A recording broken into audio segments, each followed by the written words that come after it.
بسم اللہ الرحمن الرحیم۔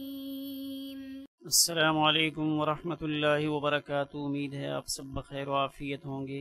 آج ہم سیاہ ستہ کی عظیم المرتبت کتاب سنن ابن ماجہ کے سبق نمبر 17 کو پڑھنے جا رہے ہیں، اور ہمارے آج کے سبق کا عنوان ہے کتاب اتباع سنت رسول اللہ صلی اللہ علیہ وآلہ وسلم، اور آج ہم حدیث نمبر 4 کو پڑھیں گے۔ اپنے آج کے سبق کی تفصیل کی جانب بڑھنے سے پہلے ہم اپنے گزشتہ سبق کے خلاصے پر ایک نظر ڈالتے ہیں۔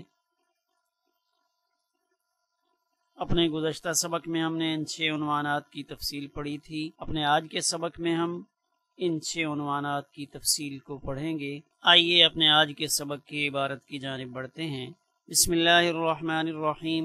کتاب اتباع سنت رسول اللہ صلی اللہ علیہ وآلہ وسلم، وبہ قال حدثنا محمد بن عبد اللہ بن نمیر قال حدثنا زكريا بن عدي عن ابن المبارك عن ابن سوقة عن أبي جعفر قال كان ابن عمر رضي الله تعالى عنهما وعنهم إذا سمع من رسول الله صلى الله عليه وآله وسلم حديثا لم يعد ولم يقصر دونه أو كما قال صلى الله عليه وآله وسلم۔ اب ہم اس حدیث پاک کے ترجمہ کو دیکھتے ہیں۔ حضرت ابو جعفر رحمہم اللہ تعالی سے منقول ہے کہ حضرت عبداللہ ابن عمر رضی اللہ تعالی عنہما جب رسول اللہ صلی اللہ علیہ وآلہ وسلم سے کوئی حدیث سنتے تو نہ اس سے آگے بڑھتے اور نہ اس میں کوتاہی برتے۔ اب ہم اس حدیث پاک کے روات کو دیکھتے ہیں تو یہ حدیث سداسی ہے۔ 6 راوی ہیں: محمد ابن عبداللہ ابن نمیر، زکریا ابن عدی 2، حضرت عبداللہ ابن مبارک 3، ابن سوقہ 4، ابو جعفر 5 اور حضرت عبداللہ ابن عمر رضی اللہ تعالی عنہما 6۔ روات حدیث کا تذکرہ۔ اب ہم ان راویوں کے حالات پر مختصراً ایک نظر ڈالتے ہیں۔ اس سند کے پہلے راوی محمد ابن عبداللہ ابن نمیر ہمدانی، میم کے سکون کے ساتھ، الخارفی، ابو عبد الرحمن ان کی کنیت ہے، کوفہ کے رہنے والے ہیں، ثقہ ہیں، حافظ ہیں، فاضل ہیں۔ انہوں نے کن سے روایت کیا اور ان سے روایت کرنے والے کون ہیں، یہ تفصیلات یہاں پہ آپ کو دکھلائی دے رہی ہیں۔ امام بخاری رحمہ اللہ تعالیٰ نے ان سے 22 روایتیں لیں اور امام مسلم رحمہ اللہ تعالیٰ نے 573 روایتیں لی ہیں۔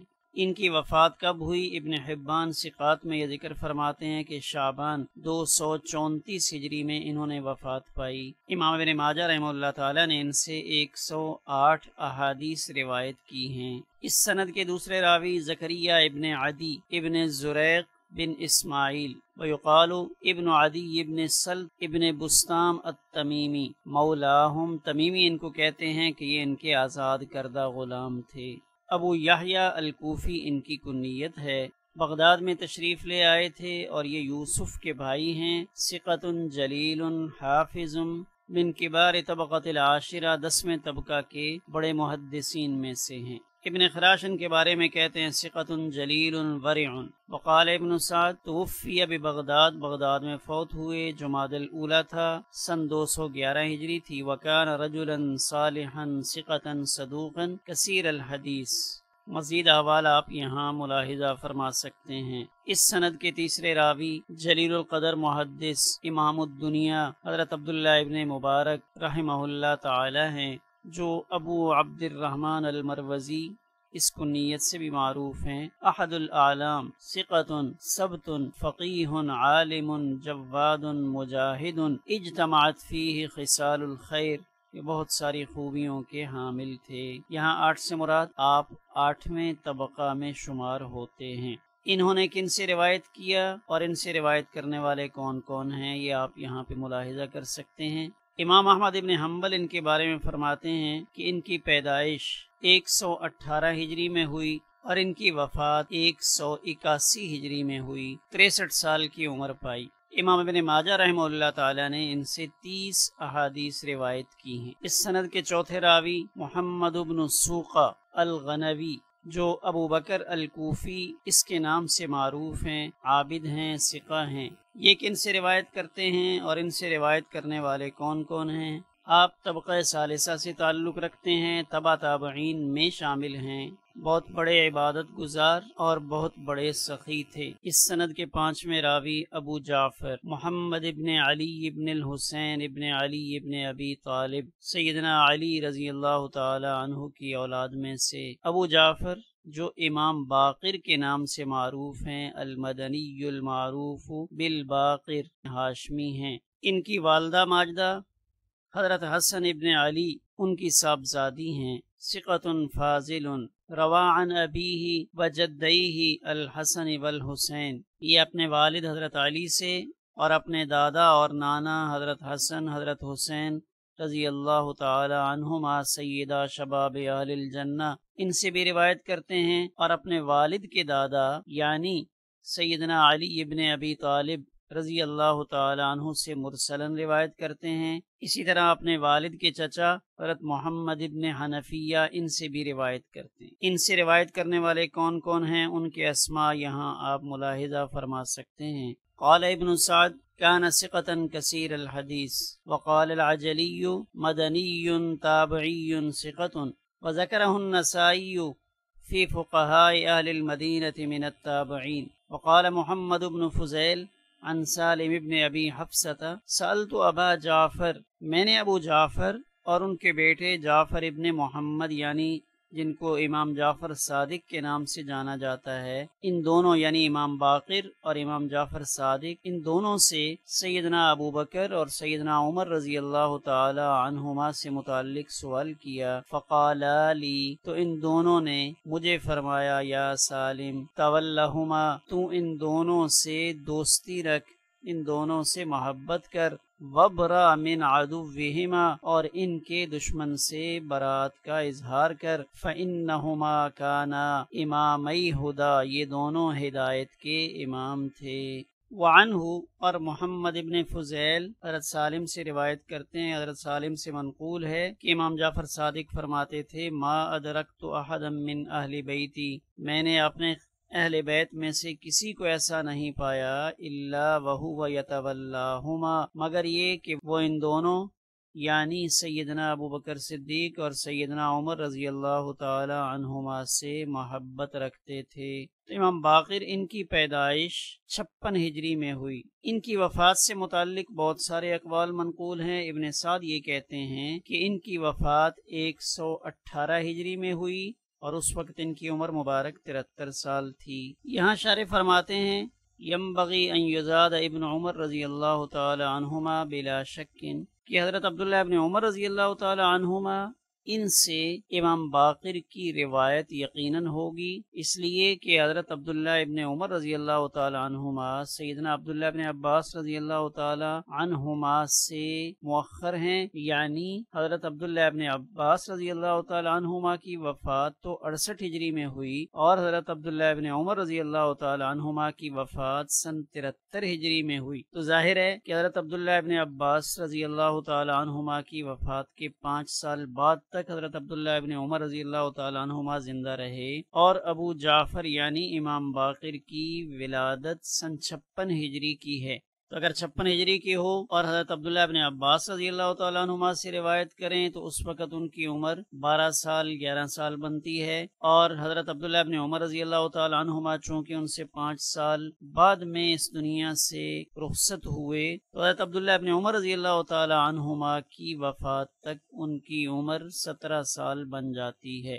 امام ابن ماجہ رحمہ اللہ تعالیٰ نے ان سے 24 احادیث روایت کی۔ اس سند کے 6 راوی سیدنا عبداللہ ابن عمر رضی اللہ تعالیٰ عنہما، جو امیر المومنین خلیفہ ثانی سیدنا عمر بن الخطاب رضی اللہ تعالیٰ عنہ کے بیٹے ہیں۔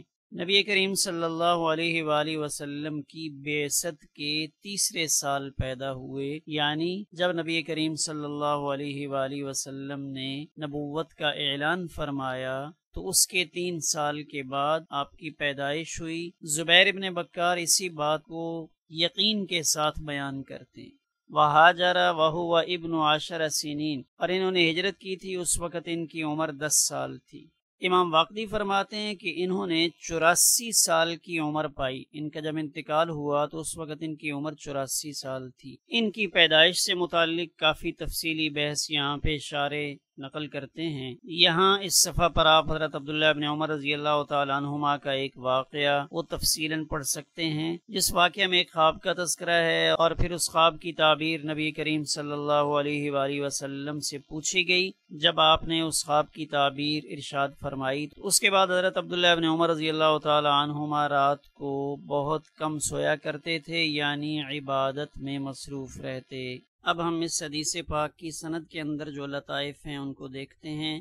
لطائف ھذا الاسناد، پہلی چیز اس سند کے اندر یہ بیان کی گئی کہ یہ امام ابن ماجہ رحمہ اللہ تعالیٰ کی سداسیات میں سے ہے، یعنی امام ابن ماجہ اور نبی کریم صلی اللہ علیہ وآلہ وسلم کے درمیان 6 راوی ہیں۔ اور دوسری لطیف چیز اس سند میں یہ ہے کہ اس میں ایک تابعی دوسرے تابعی سے روایت کر رہے ہیں، یعنی محمد ابن سوقہ حضرت ابو جعفر سے روایت کرتے ہیں۔ اور تیسری بات یہ ہے کہ اس سند کے اندر حضرت عبداللہ ابن عمر رضی اللہ تعالی عنہما جیسے جلیل القدر صحابی ہیں جو 7 مکثرین میں سے ہیں۔ حضرات صحابہ اکرام رضوان اللہ علیہم مجمعین میں سے 7 صحابہ وہ ہیں جو 1000 سے زیادہ احادیث روایت کرتے ہیں، تو ان مکثرین 7 میں سے ایک نام حضرت عبداللہ ابن عمر رضی اللہ تعالیٰ عنہما کا بھی ہے۔ ایک تو یہ ان مکثرین میں سے ہیں اور دوسرے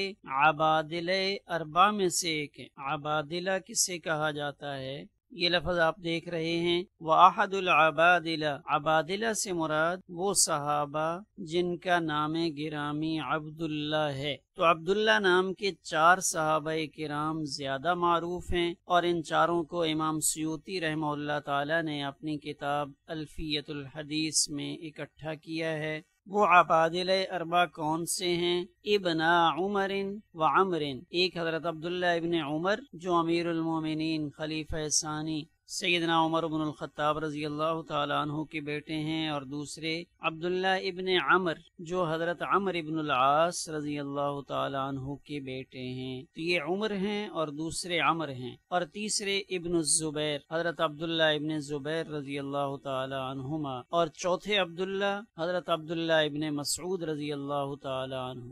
تو گویا کہ حضرت عبداللہ ابن عمر رضی اللہ تعالیٰ عنہما مکثرین میں سے بھی ہیں اور عبادلہ میں سے بھی ہیں۔ ومنہا، اور لطائف میں سے چوتھی چیز یہ ہے کہ اس حدیث پاک کے اندر تحدیث بھی ہے، عنعنہ بھی ہے اور قول بھی ہے، یعنی حدیث پاک کو ادا کرنے کے جو صیغے اور الفاظ ہیں وہ سارے اس میں موجود ہیں۔ یہاں آپ دیکھیں کہ حدیث پاک میں حدثنا بھی موجود ہے، قال بھی موجود ہے اور عن بھی موجود ہے۔ عنعنہ جس میں عن آ رہا ہو، عن ابن المبارک، عن ابن سوقہ، عن ابی جعفر، تو حدثنا بھی آیا، قال بھی آیا، اور عنعنہ یعنی عن کے الفاظ بھی موجود ہیں۔ یہاں سے شارح حدیث پاک کی شرح کو بیان کر رہے ہیں۔ عن ابی جعفر، ابو جعفر، اور ان سے مراد محمد بن علی الباقر، امام باقر رحمہ اللہ تعالی ہیں۔ اور امام باقر فرماتے ہیں کان عبداللہ ابن عمر، کہ حضرت عبداللہ ابن عمر رضی اللہ تعالی عنہما جب رسول اللہ صلی اللہ علیہ وآلہ وسلم سے کوئی حدیث پاک سنتے تو لم یعدہ، تو اس سے آگے نہیں بڑھتے تھے۔ والمعنی، اس کا مطلب یہ ہے کہ اذا سمع حدیث النبی صلی اللہ علیہ وآلہ وسلم لم يتجاوزه بالزیادة على قدر ما سمعه منه صلی اللہ علیہ وآلہ وسلم، کہ انہوں نے جتنے الفاظ نبی کریم صلی اللہ علیہ وآلہ وسلم کی زبان اقدس سے سنے ہوتے تھے ان الفاظ سے زیادہ نہیں کرتے تھے۔ اور امام دارمی رحمہ اللہ تعالیٰ نے جو روایت کی ہے حضرت سفیان ابن عیینہ کے طریق سے، اور وہ محمد ابن سوقہ سے روایت کرتے ہیں، اس میں الفاظ کے اندر تھوڑی سی تفصیل ہے۔ وکان ابن عمر رضی اللہ تعالی عنہما اذا سمع النبی صلی اللہ علیہ وآلہ وسلم لم یزد فیہ ولم ینقص منہ، نہ اس میں زیادتی کرتے تھے اور نہ اس سے کمی کرتے تھے، ولم یجاوزہ، اور نہ اس میں آگے بڑھتے، ولم یقصر عنہ، اور نہ ہی اس میں کوتاہی برتتے تھے۔ ولم یقصر، اس کے بارے میں شارح فرماتے ہیں من التقصیر فی الامر، کہ امر کے اندر کوتاہی کرنا، وہو التوانی فیہ، اس میں سستی کو اختیار کرنا، جیسے کہا جاتا ہے قصر فلان فی حاجتی، کہ فلاں نے میرے کام میں سستی کی۔ یہ کب کہا جاتا ہے؟ اذا ونی فیہا، کہ جب وہ اس میں غفلت کا اظہار کرے۔ بمعنی حدیث پاک کے اس جملے کا مطلب یہ ہے کہ انہ لا ينقص منہ شیئا، کہ حضرت عبداللہ ابن عمر رضی اللہ تعالی عنہما اس میں کوئی کمی نہیں کرتے تھے۔ بل یرویہ تاما کما سمعہ، بلکہ اس کو اس طرح پورا روایت کرتے جیسے انہوں نے اس کو سنا ہوتا۔ اگلی عبارت میں شارح لفظ دون اس کی تحقیق ذکر فرما رہے ہیں۔ اس اگلے صفحہ پر بھی لفظ دون کی تفصیل اور تشریح کو ہی بیان کیا گیا ہے۔ یہاں شارح ایک قصہ نقل کرتے ہیں جس کو امام احمد ابن حنبل رحمہ اللہ تعالی نے اپنی مسند میں ذکر فرمایا ہے، اور مسند امام احمد میں اس نمبر پہ یہ واقعہ موجود ہے 5521 پہ، کہ حضرت عبداللہ ابن عمر رضی اللہ تعالی عنہما ایک جگہ موجود تھے، فبینما هو جالس وعبید بن عمیر یقص علی اہل مکہ، عبید ابن عمیر مکہ والوں کو کوئی واقعہ سنا رہے تھے، تو اس واقعہ کے دوران عبید ابن عمیر نے یہ کہا مثل المنافق کمثل الشاة بین الغنمین، کہ منافق کی مثال تو اس بکری جیسی ہے جو بکری کے دو گلوں یا ریوڑوں کے درمیان ہو، اگر وہ ایک ریوڑ کی طرف جاتی ہے تو وہاں سے اس کو آگے سے بکریاں سینگ مارتی ہیں، اور اگر اس طرف آتی ہے تو وہاں اس کو سینگوں سے بھگا دیا جاتا ہے۔ تو جب عبید ابن عمیر نے یہ بیان کیا تو عبداللہ ابن عمر رضی اللہ تعالی عنہما فرمانے لگے لیس ہاکذا، اس طرح نہیں ہے۔ فغضب عبید ابن عمیر، تو یہ سن کر عبید ابن عمیر ان کو غصہ آ گیا۔ اس مجلس میں عبداللہ ابن صفوان بھی موجود تھے۔ فقال، تو انہوں نے عرض کیا یا ابا عبد الرحمن کیف قال، کہ ابو عبد الرحمن یعنی حضرت عبداللہ ابن عمر رضی اللہ تعالی عنہما کو مخاطب بنایا اور ان سے پوچھا پھر آپ فرمائیں کیسے ہے؟ رحمک اللہ، اللہ تعالی آپ پر رحم کرے۔ تو حضرت عبداللہ ابن عمر رضی اللہ تعالی عنہما نے الفاظ اور بیان فرمائے، مثل المنافقی مثل الشاة بین الربیزین، کہ انہوں نے غنمین کی جگہ پہ ربیزین کا لفظ استعمال کیا۔ ان اقبلت الی ذربیز، کہ جب وہ اس گلے کی طرف آتی ہے تو وہاں سے اس کو سینگ پڑتے ہیں، وَإِنْ اقبلت الی ذربیز، اور جب اس گلے کی طرف جاتی ہے تو وہاں سے بھی آگے اس کو سینگ مار کے بگا دیتے ہیں۔ فقال لہو رحمک اللہ، تو عبداللہ ابن صفوان کہنے لگے اللہ تعالیٰ آپ سے راضی ہو، ان دونوں کا مطلب ایک ہی ہے۔ تو حضرت عبداللہ ابن عمر رضی اللہ تعالی عنہما نے فرمایا کذا سمعت، میں نے تو اس طرح سنا ہے، یعنی نبی کریم صلی اللہ علیہ وآلہ وسلم سے میں نے جیسے الفاظ سنے ہیں میں تو وہی الفاظ بیان کروں گا۔ تو گویا کہ روایت بالمعنی کی طرف نہیں جانے دیا اور فوراً ان کی غلطی نکالی۔ اس حدیث پاک سے متعلق کیا کیا اہم مباحث ہیں؟ پہلی بحث یہ ہے فی درجتی ہی، کہ اس حدیث پاک کا درجہ کیا ہے۔ اشارے فرماتے ہیں کہ حضرت عبداللہ ابن عمر رضی اللہ تعالیٰ عنہما کی یہ حدیث صحیح ہے۔ دوسری بحث یہ ہے کہ ہمارے مصنف رحمہ اللہ تعالیٰ نے اس حدیث پاک کو اور بھی کہیں ذکر کیا ہے یا نہیں کیا، اور ان کے علاوہ کسی اور محدث نے بھی اس حدیث پاک کا تذکرہ فرمایا ہے۔ اس کے بارے میں فرماتے ہیں کہ امام احمد ابن حنبل اور امام دارمی ان دونوں محدثین نے اس حدیث پاک کو نقل فرمایا ہے۔ تیسری بحث اس حدیث پاک کے فوائد سے متعلق ہے کہ اس حدیث پاک سے کیا فوائد اخذ ہوتے ہیں۔ منہا، ان فوائد میں سے پہلا فائدہ جس کو مصنف رحمہ اللہ تعالی نے بطور عنوان بیان کیا ہوا بیان اتباع سنت رسول اللہ صلی اللہ علیہ وآلہ وسلم، اور وجہ استدلال اس طرح ہے کہ حضرت عبداللہ ابن عمر رضی اللہ تعالی عنہما کان یجتہد فی اداء الحدیث النبوی علی لفظہ، کہ حضرت عبداللہ ابن عمر رضی اللہ تعالی عنہما نبی کریم صلی اللہ علیہ وآلہ وسلم کی احادیث کو انہی الفاظ کے ساتھ ادا کرنے کی کوشش کرتے تھے۔ وَإِنْ كَانَ الْمَعْنَى لَا يَخْتَلِفُ، اگرچہ کوئی اور لفظ بھی ایسے ہوں جن کا معنی یہی ہو لیکن یہ وہی لفظ استعمال کرتے تھے جو نبی کریم صلی اللہ علیہ وآلہ وسلم کی زبان مبارک سے سنے ہوتے، اتباعا لللفظ المنقول، جو لفظ آپ سے منقول ہے اس کی پیروی کرتے ہوئے۔ یہاں پہ ہمیں ہمیں یہ سبق ملتا ہے کہ ایک مسلمان کو اس بات کی حرص ہونی چاہیے کہ وہ نبی کریم صلی اللہ علیہ وآلہ وسلم کا اتباع کرے، آپ کے اقوال، آپ کے افعال اور آپ کے ہر قسم کے احوال میں۔ وقد امر اللہ تعالی باتباعہ، آپ کی اتباع ہر حال میں کیوں کرے؟ اس لیے کہ وقد امر اللہ تعالی باتباعہ، کہ اللہ تعالی نے آپ کی اتباع کا حکم دیا، جیسے سورہ حشر کی آیت نمبر 7 میں وما آتاکم الرسول فخذوا وما نہاکم عنہ فانتہوا، یہ اللہ تعالی کا ارشاد موجود ہے۔ اسی طرح وَإِن تُطِيعُوهُ تَهْتَدُوا، اگر تم ان کی اطاعت کرو گے تو ہدایت یافتہ ہو جاؤ گے۔ اس طرح سورۃ الاعراف کی آیت نمبر 158 میں وَاتَّبِعُوهُ لَعَلَّكُمْ تَهْتَدُونَ۔ قرآن مجید کی کئی آیات میں نبی کریم صلی اللہ علیہ وآلہ وسلم کی اتباع کا حکم دیا گیا ہے۔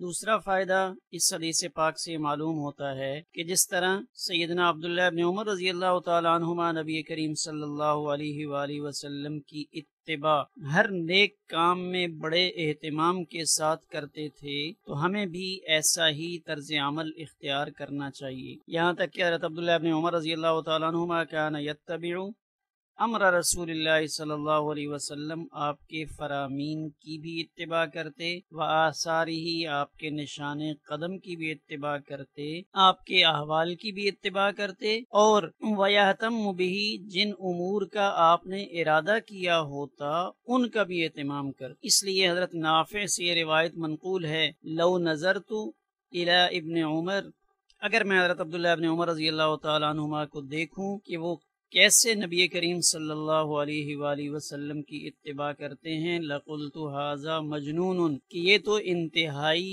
اعلیٰ درجے کی کیفیت ہے، یہ کیفیت ہر ایک کو نصیب نہیں ہوتی۔ اور یہاں حضرت نافع حضرت عبداللہ بن عمر رضی اللہ تعالیٰ عنہما کے بارے میں نقل فرماتے ہیں کہ جہاں جہاں رسول اللہ صلی اللہ علیہ وآلہ وسلم نے نماز پڑھی، ان مقامات پر حضرت عبداللہ بن عمر رضی اللہ تعالی عنہما بھی نماز پڑھتے تھے، یہاں تک کہ نبی کریم صلی اللہ علیہ وآلہ وسلم ایک درخت کے نیچے ٹھہرے تھے تو حضرت عبداللہ بن عمر رضی اللہ تعالی عنہما یتعاہد تلک الشجرہ، اس درخت کی دیکھ بھال کرتے، اور فیصب فی اصلھا الماء، اور اس کی جڑوں میں پانی ڈالتے تھے، لکی لا تیبس، تاکہ وہ درخت خشک نہ ہو جائے۔ یہاں حضرت نافع حضرت عبداللہ بن عمر رضی اللہ تعالی عنہما کی اتباع سے متعلق ایک اور بات نقل فرماتے ہیں۔ ایک دفعہ رسول اللہ صلی اللہ علیہ وسلم نے اس بات کا ارادہ فرمایا، اور اس ارادے کا آپ نے اظہار یوں فرمایا، لو ترکنا ھذا الباب للنساء، کہ اگر مسجد کا یہ دروازہ ہم عورتوں کے لیے چھوڑ دیں کہ یہاں سے عورتیں ہی گزرا کریں،